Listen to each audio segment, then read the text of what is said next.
Hi there, it's Read Aloud time, Spring According to Humphrey. We're on chapter 12, the very beginning. We're about to start. It's called Family Matters. And before we start this one, remember that there was a new nighttime custodian. I think his name was Bob, who filled in for Aldo because Aldo's twins were born. He had a boy and a girl. And Humphrey's coming to realize that Aldo may find a teaching job. He may not come back, and he would really miss him. But his family will be important. So we'll see what happens moving forward. All right, chapter 12, here we go. Family Matters. The next morning, my classmates ran over to our table to check on the tadpoles. And they didn't even say good morning to me. To squeak the truth, I was trying not to look at the tadpoles. "Look!" Simon shouted as he raced to our table. "Wow!" I couldn't help it. I hurried to the side of my cage to look at my neighbors. There they were, swimming around their aquarium. Their heads and legs had changed overnight. They didn't exactly look like frogs, but they were definitely not specks anymore. My friends all crowded around the aquarium. Joey opened his notebook and began to sketch. When Cassie arrived, her cheeks were pink and her eyes sparkled. "I can't believe it! I found another nest in the front yard, and it has 4 eggs in it." Everyone gathered around her to see a photo she'd taken. "Aw," they said, "and they're so cute." "I'm calling the first eggs Eenie, Meenie, and Mo," Cassie said. "Now I have to think of 4 more names." "We still need to give the tadpoles names," helpful Holly said. "How about Nog and, Yog?" "After their Uncle Og," Daniel suggested. Og leaped up and twanged. "Boing, boing." My friends giggled, but I didn't see what was so funny. "How about Dippy?" Kelsey said. "Dippy and Lippy, Dippy and Hippy." Thomas shook his head. "Those aren't good names. I still think they should be Tad and Pole." No one else liked that idea. "Max," Simon said. "Max and, Mickey?" Tall Paul said. "Max and Mickey?" Rosie frowned. "What makes you think they're boys? One of them might be a girl." "Both of them might be girls," Nicole said. They argued in a friendly way. And finally, Rosie said, "Flip and Flap." "That doesn't sound like boys or girls." I like those names, and so did my friends. "Welcome to room 26, Flip and Flap," Mrs. Brisbane said. "Now, students, please take your seats." We started the day by reviewing my classmates' family trees. It was fascinating to hear the names of my friends' parents. Next, Mrs. Brisbane showed them where to add their grandparents' names. "Grandma and Grandpa," Harry said. Simon grinned. "Booby and Zadie. Abuela and Abuelo," Felipe said. Rolling Rosie gave him a thumbs up. "Mine too." Goodness, there were so many names for grandmother and grandfather. Poppy and G-Ma, Granny and Gramps, Papa and May-May. One thing's for sure, Mrs. Brisbane said, no matter what you call them, you all love your grandparents. Tonight, please add their real names, first and last. Then we'll add your aunts, uncles, and cousins.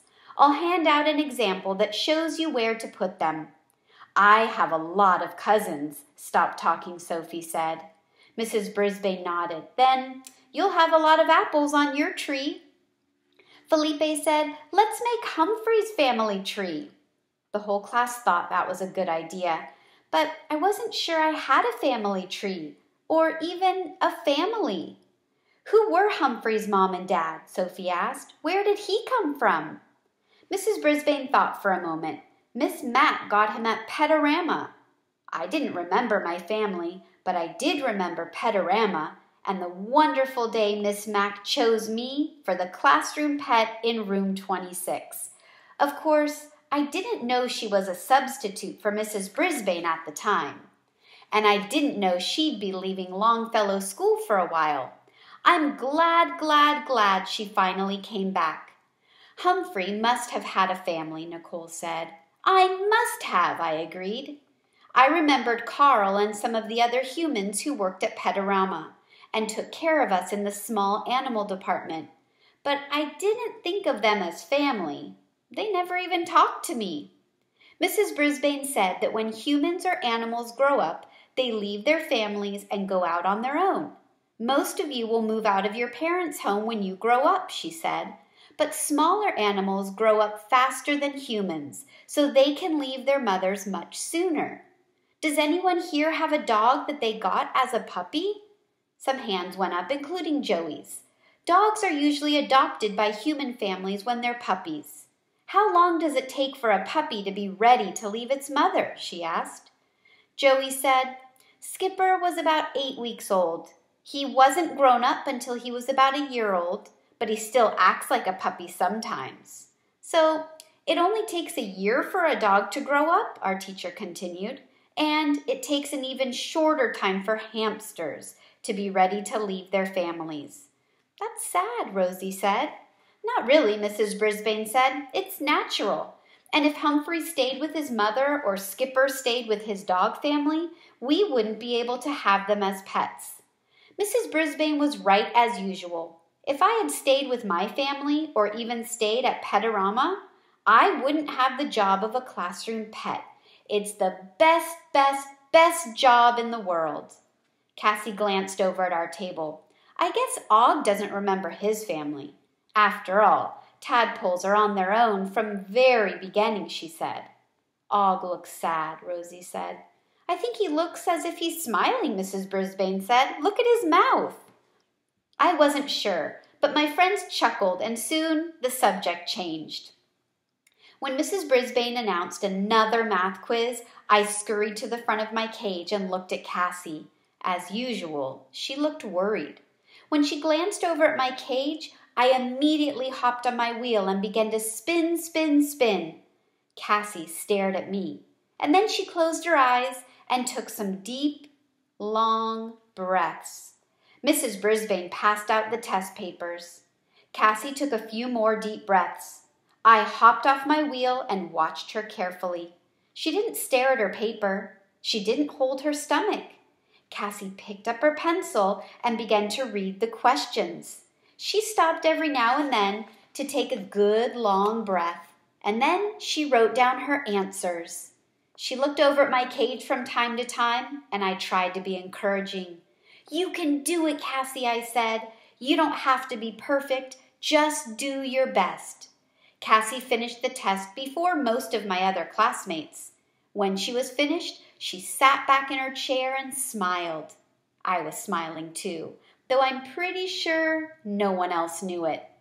On her way out of the classroom for lunch, Mrs. Brisbane asked Cassie how the math quiz went. I think I did pretty well, Cassie said, and my stomach didn't hurt. Yay for Cassie! That's awesome. Great strategy she has, huh? We're going to stop there for today. We will finish chapter 12 tomorrow. Have a great day. Bye.